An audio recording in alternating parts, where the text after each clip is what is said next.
Hello friends, welcome back to our channel. நம்ம இன்றைக்கி silk த்ரெட்டை வந்து எப்படி பாபின்க்கு நம்ம சுற்றிக்கிறது அப்படின்னு சொல்லிட்டு பார்க்கலாம். ஒரு சப்ஸ்கிரைபர் கேட்டிருந்தீங்க, நீங்கள் எப்படி வந்து நூல் சுற்றி எடுத்துக்கிறீங்க அப்படின்னு கேட்டிருந்தீங்க. அதுக்கப்புறமா நீங்கள் எப்படி வந்து குச்சி கட்டுறீங்க, டெசல்ஸ் வந்து எப்படி கட்டுறீங்க அப்படின்னு கேட்டிருந்தீங்க. அதுக்கான ஒரு முழு விளக்கம் தான் இந்த வீடியோ இருக்க போகுது. ஸோ நம்ம என்ன பண்ண போகிறோம் அப்படின்னா, நான் வந்து ரெகுலராக வந்து குச்சி கட்டுறதுக்கு த்ரெட்ஸை வந்து எப்படி வந்து சுற்றி எடுத்துக்கிறேன் அப்படின்னா, நான் இந்த மெத்தட் தான் யூஸ் பண்ணுறேன்.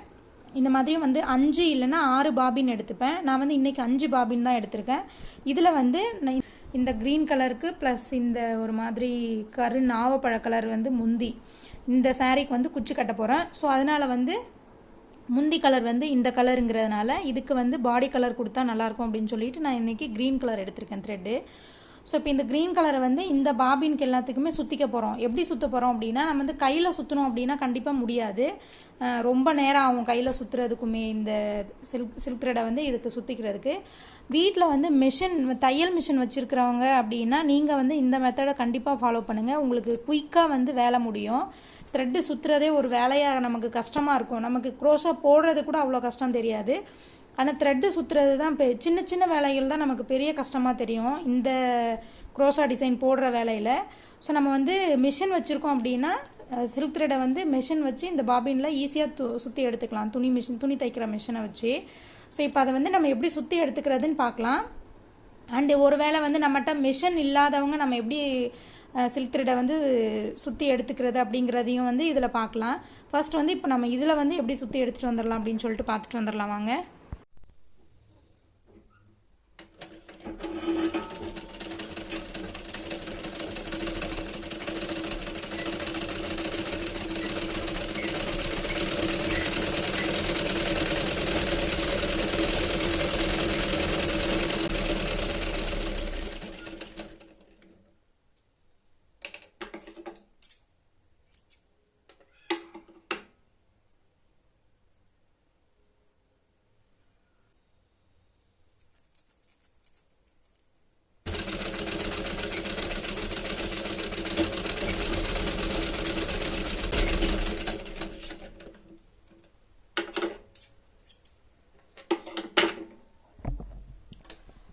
ஸோ இப்போ இதில் நான் வந்து 2த்துக்கு சுற்றி முடிச்சிட்டேன். அதே மாதிரி மீதி இருக்கிற 3க்குமே சுற்றி எடுத்துக்க போகிறேன்.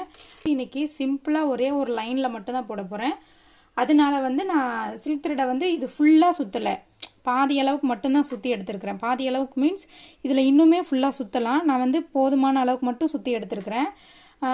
இதுலேயே வந்து நமக்கு சில்க் த்ரெட் வந்து கொஞ்சம் மிச்சம் ஆகும் 5க்குமே சுற்றி முடிச்சதுக்கப்புறம். ஸோ அந்த இனி ஒரு லைன் வந்து இதையே எடுத்துப்பேன். ஸோ இது ப்ளஸ் 5 ப்ளஸ் இது 1 6 லைன் அந்த மாதிரி எடுத்துப்பேன். ஸோ இப்போ இதெல்லாமே சுற்றி முடிச்சுட்டு அதுக்கப்புறம் பார்க்கலாம். 5 பாபினுக்கு 5 லைன் சில்க் த்ரெட்டு ப்ளஸ் இது ஒரு லைன், மொத்தம் டோட்டலாக வந்து 6 லைன் சில்க் த்ரெட்டு வந்து நமக்கு ரெடி ஆயிடுச்சு. இதை வச்சு நம்ம டிசைன் போட்டுக்கலாம். இது ஒரு மெத்தட் வந்து நம்ம சில்க் த்ரெட் வந்து எப்படி 6 லைன்ஸ் வந்து எடுக்கிறோம் அப்படிங்கிறது. இன்னொரு மெத்தட் வந்து நம்மகிட்டலாம் வந்து நிறைய பேர்கிட்ட வந்து மிஷின் இல்லை அப்படிங்கிறவங்களாம் நம்ம டிசைன் போடணும் அப்படின்னு லைக் பண்ணுவோம் அப்படிங்கிறவங்களுக்கான ஒரு டிப்பு தரேன். நம்மக்கிட்ட வந்து தையல் மிஷின் இல்லை அப்படிங்கிறவங்க நம்ம எந்த மாதிரி வந்து சில்க் த்ரெட்டை வந்து நம்ம 6 லைன்ஸ் எடுத்துக்கிறது அப்படின்னு சொல்லிட்டு இப்போ பார்க்கலாம். நான் வந்து ஃபஸ்ட்டு ஸ்டார்டிங்லலாம் நானுமே என்ன பண்ணிகிட்டு இருந்தேன்னா, எனக்குமே இந்த ஐடியா இல்லை. எனக்குமே இந்த ஐடியாவை சொல்லி கொடுத்தது, நான் வந்து ப்ளவுஸ் தைக்க கொடுக்குற இடத்துல அந்த அக்கா வந்து க்ரோஷா போடுவாங்க. ஸோ அவங்க தான் வந்து எனக்கு வந்து இந்த மாதிரி ஒரு ஐடியாவை சொல்லி கொடுத்தாங்க. கொஞ்சம் திக்காக இருக்கிற மாதிரியான ஏதாவது ஒரு அட்டை எடுத்துக்கலாம். இப்படி வளையக்கூடாது, நமக்கு அட்டை கொஞ்சம் ஸ்டிஃபாக இருக்கணும். அந்த மாதிரி அட்டையில் பாருங்கள், இப்போ நான் வந்து ஒரே ஒரு லைன் சில்க் த்ரெட் தான் எடுத்திருக்கேன். ஸோ இந்த கலர் வந்து இப்போ நம்ம வந்து நமக்கு எவ்வளோ வந்து சில்க் த்ரெட்டு நம்ம சாரீக்கு போடுறதுக்கு வேணுமோ அந்த அளவுக்கு வந்து நம்ம வந்து இப்போ சில்க் த்ரெடை வந்து சுற்றிக்க போகிறோம்.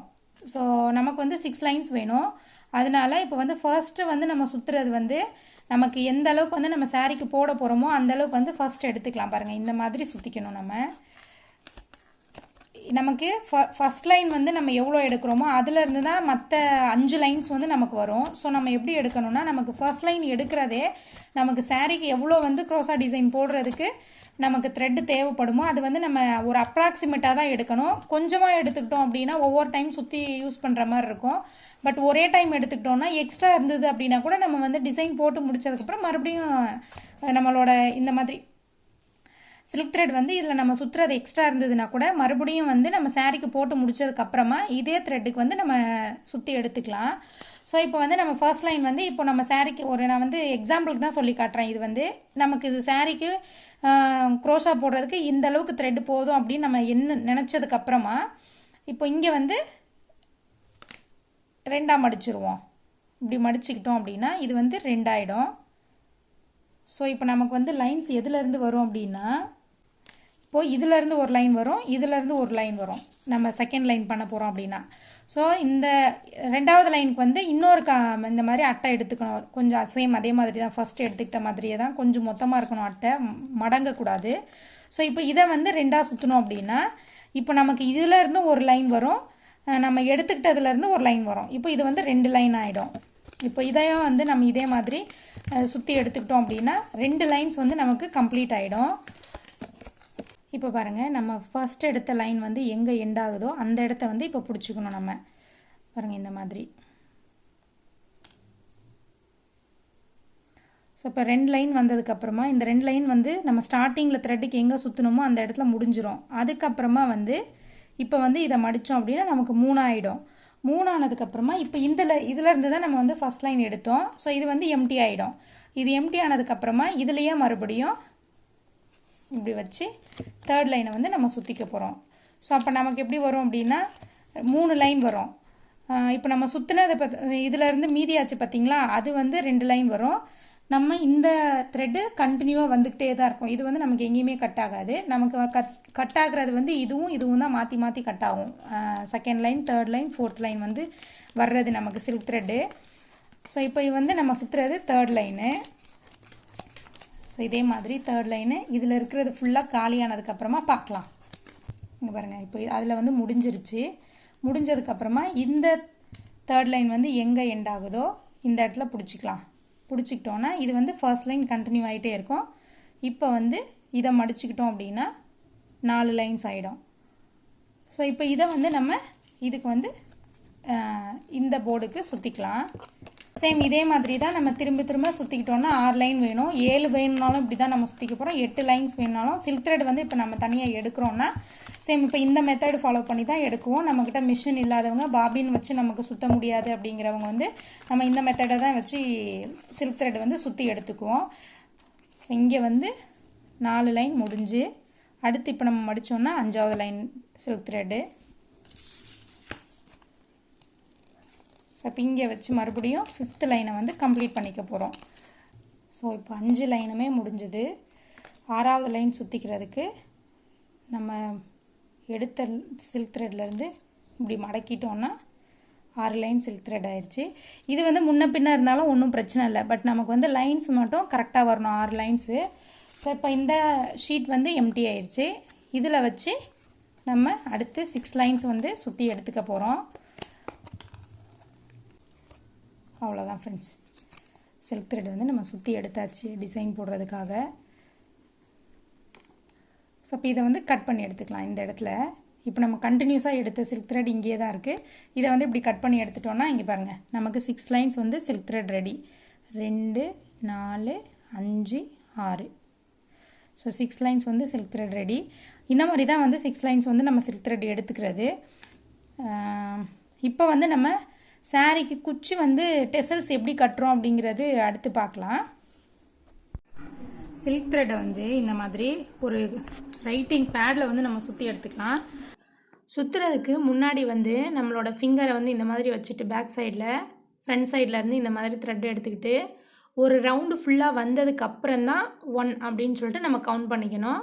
அடுத்து 2 3 4 5 6.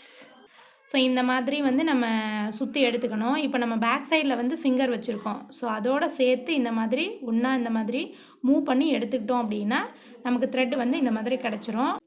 அதுக்கப்புறமா சிசர் வச்சு நம்ம சென்டரில் வந்து கட் பண்ணிவிட்டு எடுத்துக்கிட்டோம் அப்படின்னா நமக்கு த்ரெட்டு ரெடி ஆகிடும். நான் வந்து ஆல்ரெடி கட் பண்ணி வச்சுருக்கேன், அதை உங்களுக்கு காட்டுறேன். ஸோ நான் வந்து இந்த மாதிரி கோர்த்து கட் பண்ணி எடுத்ததை வந்து சரிசமமாக பிரிச்சுட்டு சென்டரில் வந்து இந்த மாதிரி நான் வந்து ஸ்ட்ரெயிட்டாக இருக்கிற ஒரு ஏர் பின் எடுத்திருக்கேன். நான் வந்து ரொம்ப வருஷமாக இது ஒரே பின்னை தான் யூஸ் பண்ணிகிட்ருக்கேன். இந்த மாதிரி ஸ்ட்ரெயிட்டாக இருக்கிற மாதிரி இருக்கணும் பின்னு. ஸோ இந்த ஏர் பின்னில் இந்த மாதிரி கோர்த்து வச்சுக்கிட்டு இப்போ வந்து நம்ம சாரீக்கு குச்சி கட்ட போகலாம். வந்து சாரீக்கு டிசைன் போட்டு வச்சுட்டேன்.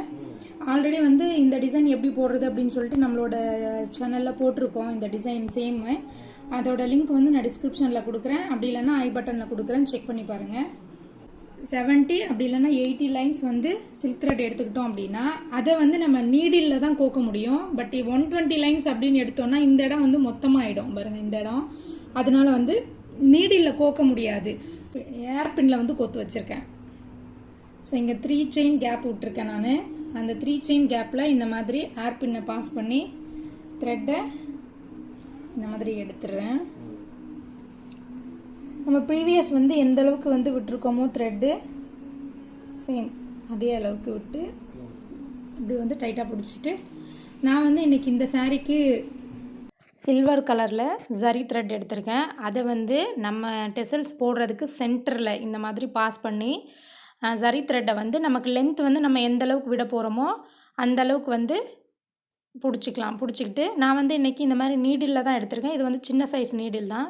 இதோட காது வந்து பாருங்கள் இந்த அளவுக்கு தான் இருக்குது. ஸோ ரொம்ப பெருசாலாம் இல்லை.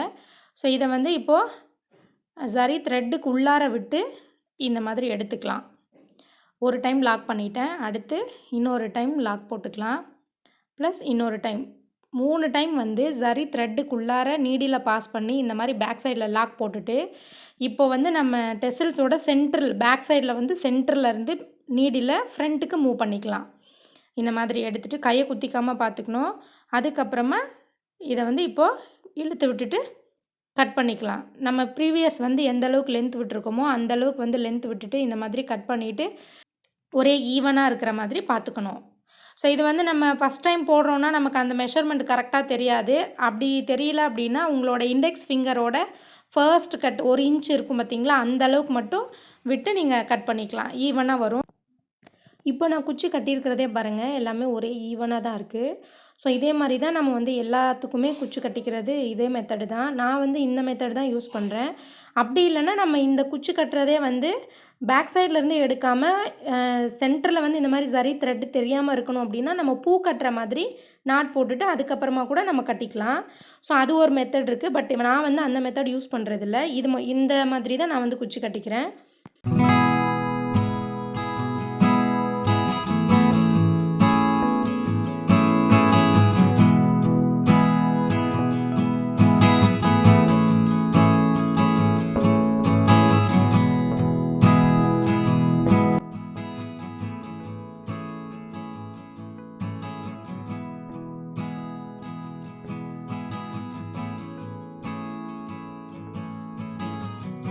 இந்த வீடியோ பிடிச்சிருந்தா அந்த வீடியோக்கு ஒரு லைக் கொடுங்க. அடுத்து ஒரு இன்ட்ரெஸ்டிங்கான டிசைனோடு பார்க்கலாம். ஸோ அது வரைக்கும் எல்லாருக்குமே தேங்க்யூ ஃபார் வாட்சிங். பாய்.